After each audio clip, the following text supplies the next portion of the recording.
এক শিয়াল হলো একদিন একটা খরগোশ শিকার করছে, বুঝছেন? अच्छा এখন বনে হলো একটা পুংটা বাঘা ছিল। সেই বাঘ এই খরগোশ মনে করেন কাইরা করে নিয়ে খেয়া লাইছে। শিয়ালের তো 100 রাগ হয়ে গেছে, ওই কিরে মাদার আমার খরগোশ নিয়ে খেয়া লাইলো। কারণ শিয়াল তো মনে করেন আর কিছু কুয়ে পারতেছে না, ও হলো বাঘ, বনের রাজা। শিয়াল দূর পেরে দূরে গেছে, দূরে যায় হেরে করতেছে বাঘ একদিন তোর আমি মারমুই, বুঝছেন? এই কথা কওয়ার পরে এখন বাঘ তো মনে করেন ওটা আমলে নেয় নাই। বাঘ মনে করতেছে ও হাল্লা হইলো পাতি হিয়াল, ও কি আমার ঘুমতে পারবো নাকি? ও খরগোশ মরগোশ খায়া মনে করেন কেলায় ঘুম দিছে। যাই হোক, কয়েকদিন পরে এরকম এক গাছতলা, বুঝছেন, বাঘ হইলো দুপুরবেলা ঘুম পাড়তেছে, দেদা আসছে। अच्छा শিয়াল আবার দূর দিয়ে যাইতেছে, দেখছে যে বাঘ তো বিয়ে রয়েছে, ও তো পাইছে চান্স। শিয়াল করছে কি, আইসা হেরা নিজের লেজ বাঘের পাছায় কতক্ষণ গই সে দৌড় দিয়ে ফাঁকে গেছে।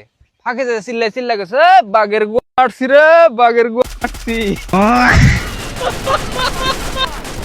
বুঝছেন? এখন বাঘ হলো এই কথা হই না, ঘুম ভেঙে গেছে গা। ঘুম ভাঙ্গার পরে কয় হাসাই কি হালাই আমার ঘুম এলো, এটা একটা কাম হইলো। বাঘ তো মনে করেন রাইগে রুগে আর ওরে দিচ্ছে দাবরানি। দাবড়াইতে দাবড়াইতে মনে করেন নিয়ে গেছে এক গ্রামের ভিতরে। নিয়ে যাওয়ার পরে এক বাড়ির পাশ দিয়ে যাইতেছে, শিয়াল হলো মনে করেন এক ঝোপের ভিতরে লুকায় গেছে। আর বাড়ির পাশ দিয়ে যখন যে বাড়ির পাশ দিয়ে যাইতেছে, বাড়ির মালিক হলো মনে করেন খবরের কাগজ পড়তেছে, বুঝছেন, খুব মনোযোগ সহকারে। भाई यहाँ पे क्या हो रहा भाई এখন বাঘ হলো শিয়ালরে পাইতেছে না। বাঘ যায় এই বেটার কাছে জিগাইতেছে, বড় ভাই এমনি কি একটা শিয়াল রেখা যাইতে দেখছেন না আপনি?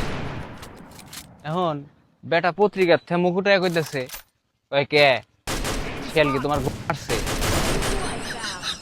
বাঘ তো এই কথা হই না, কয় কয় ভাই শিয়াল আমার মারছে, এটা পত্রিকায় হয়েছে। ভাই এই পুংটা শিয়ালের মতো, আপনাকে যদি কোনো বন্ধু থাকে তার মেনশনটা দিয়ে যায়।